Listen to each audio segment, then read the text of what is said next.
ಉತ್ತರ ಕರ್ನಾಟಕದಲ್ಲಿ ನಿರಂತರ ಮಳೆಯಿಂದಾಗಿ ಭಾರೀ ಬೆಳೆ ಹಾನಿಯಾಗಿ ರೈತರು ಸಂಕಷ್ಟದಲ್ಲಿ ಇದ್ದು, ಬೀದರ್, ಕಲಬುರಗಿ, ರಾಯಚೂರು, ಯಾದಗಿರಿ ಜಿಲ್ಲೆಗಳಲ್ಲಿ ಲಕ್ಷಾಂತರ ಹೆಕ್ಟೇರ್ ಬೆಳೆ ನಾಶವಾಗಿದೆ.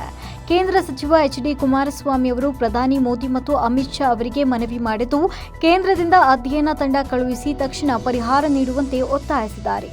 ನೈಋತ್ಯ ಮುಂಗಾರು ಅವಧಿಯಲ್ಲಿ ರಾಜ್ಯದಲ್ಲಿ 12.54 ಲಕ್ಷ ಹೆಕ್ಟೇರ್ ಭೂಮಿಯಲ್ಲಿ ಬೆಳೆ ಹಾನಿ ಸಂಭವಿಸಿದೆ ಅಂತ 2 ದಿನಗಳ ಹಿಂದೆ ಕಂದಾಯ ಸಚಿವ ಕೃಷ್ಣ ಬೈರೇಗೌಡ ಮಾಹಿತಿ ನೀಡಿದರು. ಭೀಮಾ ಜಲಾನಯನ ಪ್ರದೇಶದಲ್ಲಿನ ಪ್ರವಾಹದೊಂದಿಗೆ ಸೆಪ್ಟೆಂಬರ್ನಲ್ಲಿ ಉತ್ತರ ಕರ್ನಾಟಕದ ಜಿಲ್ಲೆಗಳು ಮತ್ತೆ ಸಂಕಷ್ಟಕ್ಕೆ ಸಿಲುಕಿದ್ವು. 2ನೇ ಸುತ್ತಿನ ಪ್ರವಾಹವು ಮುಖ್ಯವಾಗಿ ಕಲಬುರಗಿ, ಯಾದಗಿರಿ, ಬೀದರ್ ಮತ್ತು ವಿಜಯಪುರ ಜಿಲ್ಲೆಗಳಲ್ಲಿ ಸುಮಾರು 7.24 ಲಕ್ಷ ಹೆಕ್ಟೇರ್ಗಳಷ್ಟು ಹೆಚ್ಚುವರಿ ಬೆಳೆ ನಷ್ಟಕ್ಕೆ ಕಾರಣವಾಯಿತು ಅಂತ ಮಾಹಿತಿಯನ್ನು ಕೂಡ ನೀಡಿದರು. ಪ್ರವಾಹ ಪೀಡಿತ ರೈತರಿಗೆ ಬೆಳೆ ಹಾನಿ ಪರಿಹಾರಕ್ಕೆ ಅಂತ 2,000 ಕೋಟಿ ರು ನಿಗದಿ ಮಾಡಲಾಗಿದ್ದು, 30 ದಿನಗಳಲ್ಲಿ ನೇರ ಬ್ಯಾಂಕ್ ಖಾತೆಗೆ ವರ್ಗಾವಣೆ ಮೂಲಕ ಹಣ ಪಾವತಿಸಲಾಗುವುದಾಗಿಯೂ ಭರವಸೆಯನ್ನ ನೀಡಿದರು. ಈ ಹಿನ್ನೆಲೆ ಕೇಂದ್ರ ಸಚಿವ ಎಚ್.ಡಿ. ಕುಮಾರಸ್ವಾಮಿ ಅವರು ಕೇಂದ್ರ ಸರ್ಕಾರದ ಗಮನ ಸೆಳೆದಿದ್ದಾರೆ.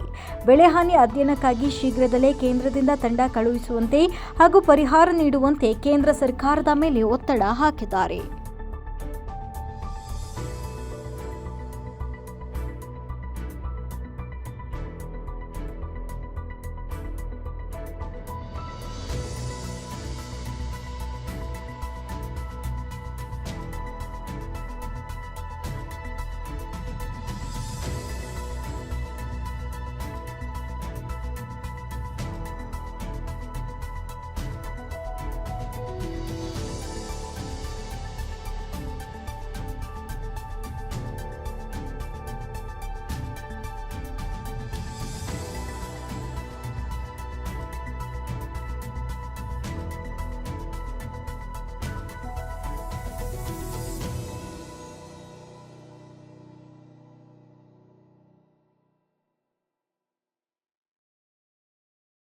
ಮೆಂಡು ನ್ಯೂಸ್ ನೆಟ್ವರ್ಕ್, ಸತ್ಯದ ಕನ್ನಡಿ.